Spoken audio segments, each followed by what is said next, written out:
का, ये छीनने का होता है। एंग्लो इंडियंस का आरक्षण था सीटों का, लोकसभा में थी, विधानसभा में थी, इन्होंने छीन लिया। नोटबंदी करके रुपया छीना इन्होंने, जीएसटी लागू कर करके कारोबार छीन लिया, उद्योग बंद हो गए। अरे श्रीमती जी कुछ तो सस्ता लो, बचत करो। नहीं श्रीमान जी, सब बढ़िया लो, रहने दीजिए। इसमें क्या खास बात है? थोड़े में ज्यादा स्वाद, यही तो है इसकी खास बात। वाओ मम्मा, क्या स्वाद है। अरे मेरे राजा, राजा और मसाला। ये छीनने का काम करते हैं। आरक्षण छीन लिया सब,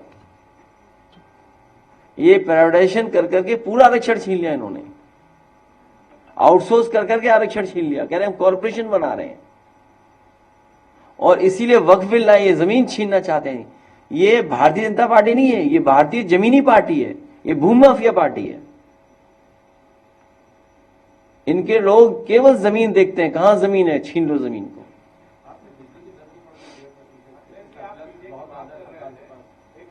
ये बिजली नहीं बनाना जानते हैं, ना बिजली का प्लांट का नाम लेना जानते हैं। रामजीलाल सुमन जी ने जो बात कही है वो सामान्य तरीके से इसी तरह वो बोलते हैं। उन्होंने कोई गलत नहीं बोला। उन्होंने कहा कि हम उनके प्रतिनिधि हैं, राष्ट्रीय अध्यक्ष जी के, और हम जा रहे हैं। और मैं ये भी कहता हूं अपनी पार्टी के लोगों से कि जहां घटना हो वहां जाइए, आप लोग पहुंचिए, और जरूरत पड़ने पे हम लोगों को जानकारी दीजिए, तो हम बड़े लीडर्स का एक डेलीगेशन बना करके भेज देंगे, और संभव होगा तो हम यहां बुला करके मिल भी लेंगे। तो हमारी पार्टी के लोग लगातार जाते हैं। अगर उन्होंने बोलने के तरीके से कुछ और बोल दिया हो जिसका आप मतलब कुछ और निकाल रहे हैं, हमारी पार्टी के लोग हमेशा पहुंचते हैं। आपको याद होगा मथुरा में एक मसला हो गया था गांव में लेकर के, बच्चों में और शादी को लेकर के बड़ा इशू बन गया था। मैं अपने पार्टी के सभी नेताओं को बधाई देता हूं, धन्यवाद देता हूं, संगठन के लोगों को। वो गए गांव में, पूरे आपस में बैठे और उन बेटियों की शादी कराई, और पूरा सहयोग कर करके उन बेटियों की शादी करा दी। इसलिए मुख्यमंत्री जी कुछ जानते नहीं है, बस उन्हें डायलॉग किसी ने रटा दिया कि आप बोल दिए जीरो पॉवर्टी, तो उन्होंने कहा जीरो पॉवर्टी। 46 में 56।